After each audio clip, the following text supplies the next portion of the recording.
कनक की डायरी में पुनः आपका स्वागत है। आज मैं कथा सम्राट मुंशी प्रेमचंद रचित एक अत्यंत ही मार्मिक कहानी प्रस्तुत कर रही हूँ, जिसका शीर्षक है पिसनहारी का कुआं। तो आइए इस कहानी को सुनने में अपना अमूल्य समय का योगदान अवश्य कीजिए। गोमती ने मृत्युशैया पर पड़े हुए चौधरी विनायक सिंह से कहा, चौधरी, मेरे जीवन की यही लालसा थी। चौधरी ने गंभीर होकर कहा, इसकी कुछ चिंता न करो काकी, तुम्हारी लालसा भगवान पूरी करेंगे।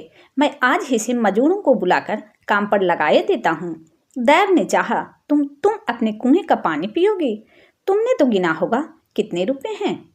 गोमती ने एक क्षण आंखें बंद करके बिखरी हुई स्मृति को एकत्र करके कहा, भैया, मैं क्या जानूं कितने रुपए हैं। जो कुछ हैं वैसी हानि में हैं। इतना करना कि इतने ही में काम चल जाए। किसके सामने हाथ फैलाते फिरोगे। चौधरी ने बंद हांडी को उठाकर हाथों से तौलते हुए कहा, ऐसा तो करेंगे ही काकी, कौन देने वाला है। एक चुटकी भीख तो किसी के घर से निकलती नहीं। कुआं बनवाने को कौन देता है। धन्य हो तुम कि अपनी उम्र भर की कमाई इस धर्म काज के लिए दे दी। गोमती ने गर्व से कहा, भैया, तुम तो तब बहुत छोटे थे। तुम्हारे काका मेरे तो मरे तो मेरे हाथ में एक कौड़ी भी न थी। दिन दिन भर भूखी पड़ी रहती। जो कुछ उनके पास था वह सब उनकी बीमारी में उठ गया। वह भगवान के बड़े भक्त थे, इसीलिए भगवान ने उन्हें जल्दी से बुला लिया। उस दिन से आज तक तुम देख रहे हो कि किस तरह दिन काट रही हूँ। मैंने एक एक रात में मन भर अनाज भी सा है बेटा। देखने वाले अचरज मानते थे, ना जाने इतनी ताकत मुझ में कहाँ से आ जाती थी। बस यही लालसा रही कि उनके नाम का एक छोटा सा कुआं गांव में बन जाए। नाम तो चलना चाहिए, इसीलिए तो आदमी बेटे बेटी को रोता है। इस तरह चौधरी विनायक सिंह को वसीयत करके उसी रात को बुढ़िया गोमती परलोक सिधारी। मरते समय अंतिम शब्द जो उसके मुख से निकले वे यही थे, कुआं बनवाने में देर न करना। उसके पास धन है यह तो लोगों का अनुमान था, लेकिन 2000 है इसका किसी को अनुमान न था। बुढ़िया अपने धन को ऐब की तरह छिपाती थी। चौधरी गांव का मुखिया और नीयत का साफ आदमी था, इसलिए बुढ़िया ने उसे यह अंतिम आदेश किया था। चौधरी ने गोमती के क्रियाकर्म में बहुत रुपये खर्च न किए। ज्यों ही इन संस्कारों से छुट्टी मिली, वह अपने बेटे हरनाथ सिंह को बुलाकर ईंट, चूना, पत्थर का तखमीना करने लगे। हरनाथ अनाज का व्यापार करता था। कुछ देर तक तो वह बैठा सुनता रहा, फिर बोला, अभी 2-4 महीने कुआं न बने तो कोई बड़ा हरज है। चौधरी ने करके कहा, हरज तो कुछ नहीं, लेकिन देर करने का काम ही क्या है। रुपये उसने दे ही दिए हैं, हमें तो सेंत में यश मिलेगा। गोमती ने मरते मरते जल्द कुआं बनवाने को कहा था। हरनाथ, हाँ कहा तो था, लेकिन आजकल बाजार अच्छा है। 2-3 हजार का अनाज भर लिया जाए तो अघन पुस्तक सवाया हो जाएगा। मैं आपको कुछ सूद दे दूंगा। चौधरी का मन शंका और भय की दुविधा में पड़ गया। 2000 के कहीं 2500 हो गए तो क्या कहना। जगमोहन में कुछ बेल बूटे बनवा दूंगा, लेकिन भय था कि कहीं घाटा हो गया तो। इस शंका को वो छिपा न सके, बोले, जो कहीं घाटा हो गया तो। हरनाथ ने तड़प कर कहा, घाटा क्या हो जाएगा, कोई बात है। मान लो घाटा हो गया तो। हरनाथ ने उत्तेजित होकर कहा, यह कहो कि तुम रुपये नहीं देना चाहते, बड़े धर्मात्मा बने हो। अन्य वृद्ध जनों की भांति चौधरी भी बेटी से दबते थे। कातर स्वर में बोले, मैं यह सब कहता हूँ कि रुपये न दूंगा, लेकिन पराया धन है, सोच समझकर ही तो उसमें हाथ लगाना चाहिए। बने व्यापार का हाल कौन जानता है, कहीं भाव और गिर जाए तो, अनाज में घुन ही लग जाए, कोई मुद्दई घर में आग ही लगा दे। सब बातें सोच लो अच्छी तरह। हरनाथ ने व्यंग्य से कहा, इस तरह सोचना है तो यह क्यों नहीं सोचते कि कोई चोर ही उठा ले जाए या बनी बनाई दीवार बैठ जाए। ये बातें भी तो होती ही हैं। चौधरी के पास अब और कोई दलील न थी।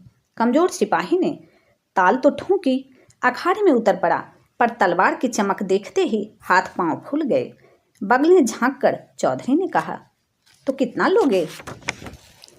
हरनाथ कुशल योद्धा की भांति शत्रु को पीछे हटता देखकर बफड़ कर बोला, सब का सब दीजिए। 150 रुपये लेकर क्या खिलवाड़ करना है। चौधरी राजी हो गए। गोमती को उन्हें रुपये देते किसी ने न देखा था। लोक निंदा की संभावना भी न थी। हरनाथ ने अनाज भरा, अनाजों के बोरों का ढेर लग गया। आराम की मीठी नींद सोने वाले चौधरी अब सारी रात बोड़ों की रखवाली करते थे। मजाल न थी कि कोई चूहिया बोड़ों में घुस जाए। चौधरी इस तरह झपटते थे कि बिल्ली भी हार मान लेती। इस तरह 6 महीने बीत गए।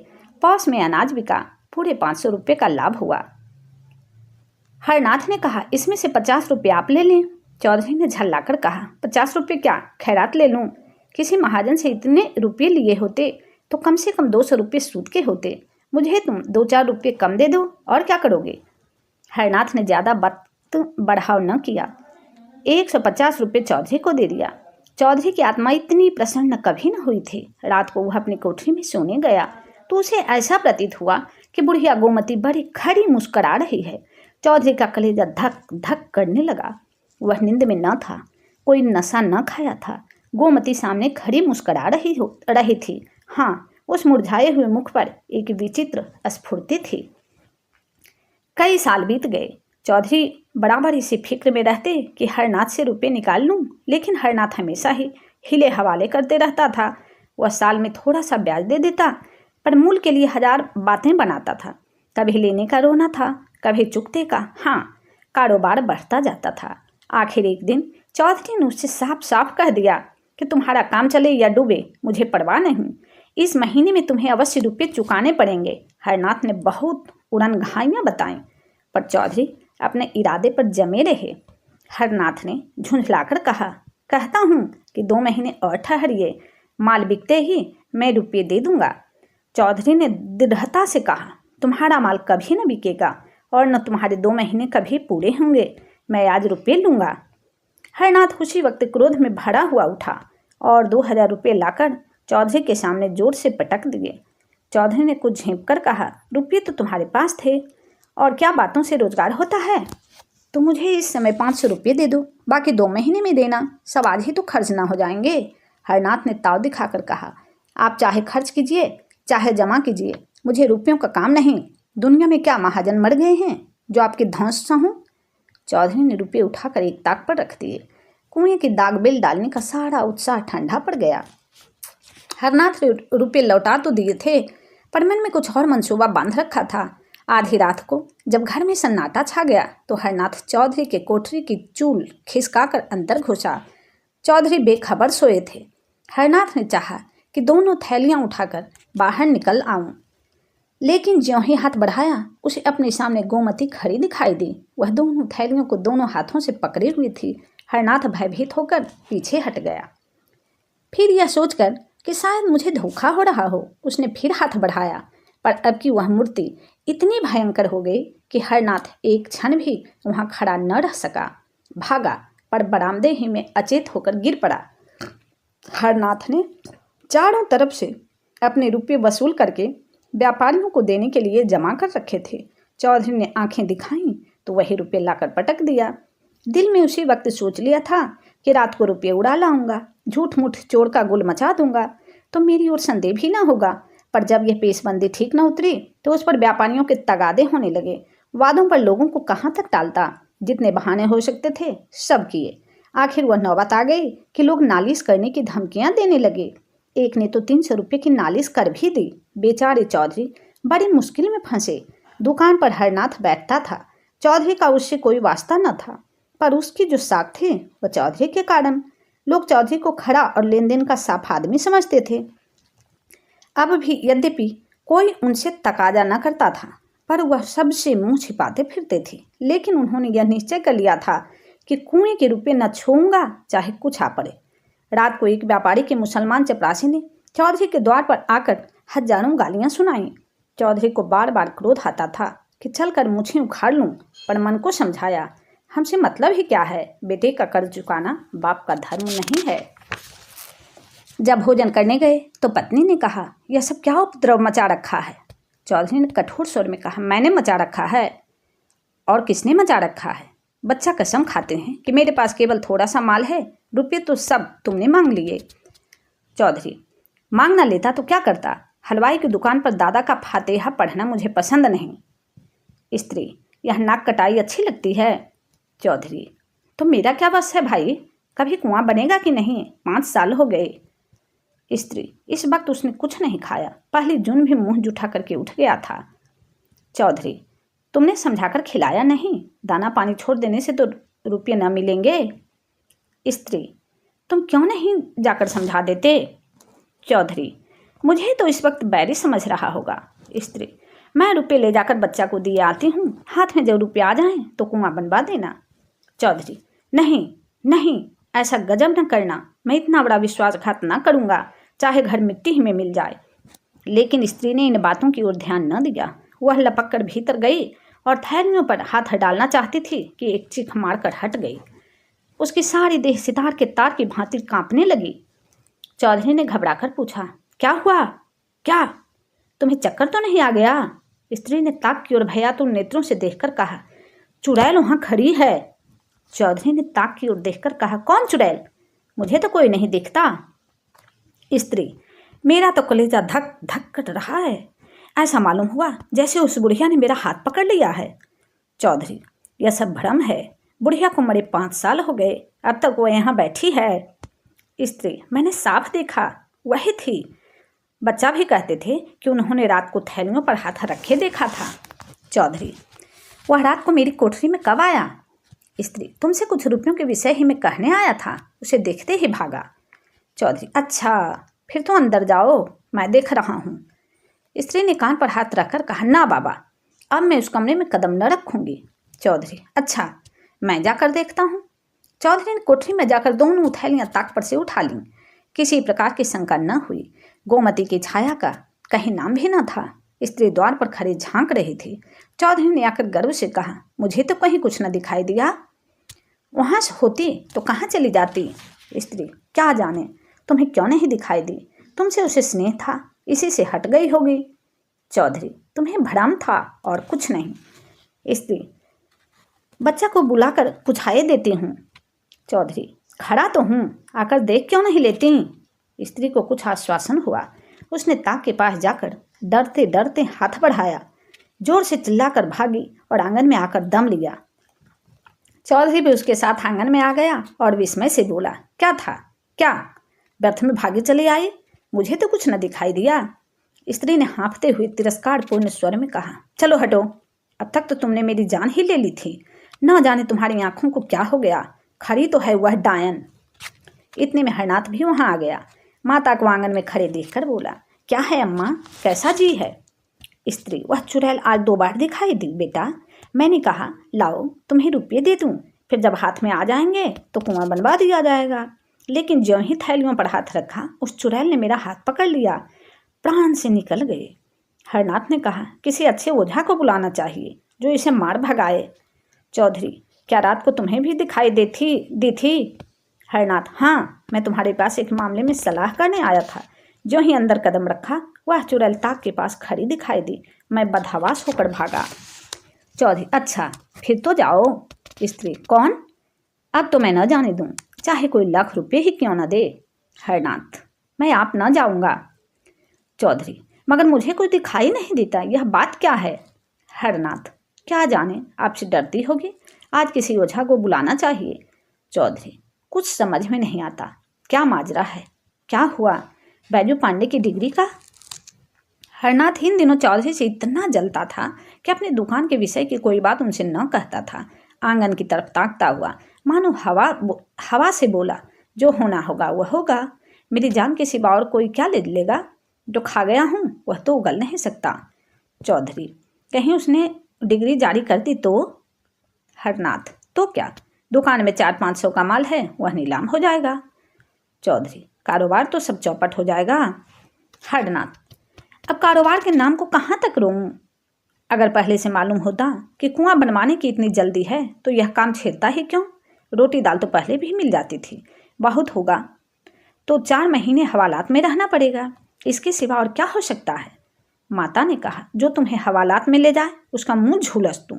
हमारे जीते जी तुम हवालात में जाओगे?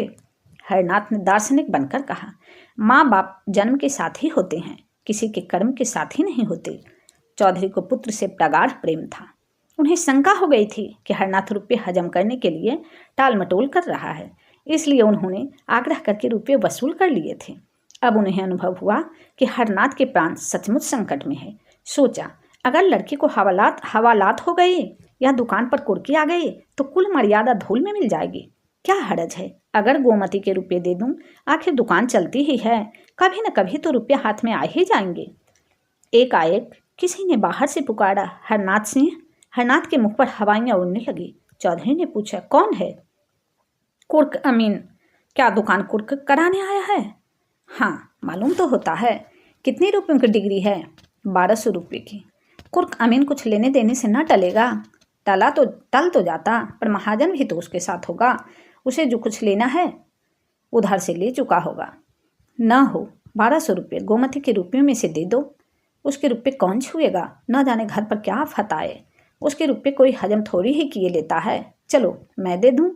चौधरी को इस समय भय हुआ, कहीं मुझे भी हुआ ना दिखाई दे, लेकिन उनकी शंका निर्मूल थी। उन्होंने एक थैली से 220 रुपये निकाले और दूसरी थैली में रखकर हरनाथ को दे दिए। संध्या तक इन 2000 रुपये में 1 रुपया भी ना बचा।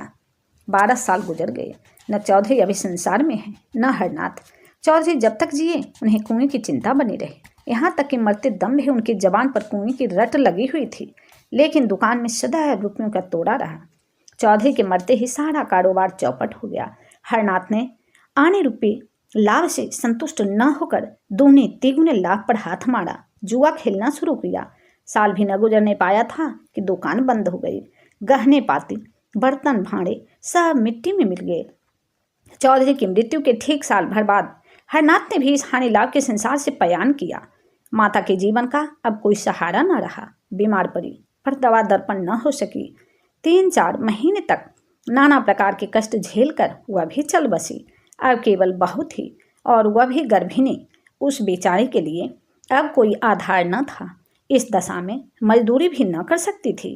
पड़ोसियों के कपड़े सी कर उसने किसी भांति 5-6 महीने काटे।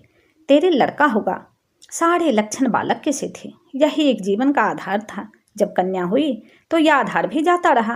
माता ने अपना हृदय इतना कठोर कर लिया कि नवजात शिशु को छाती भी न लगाती थी।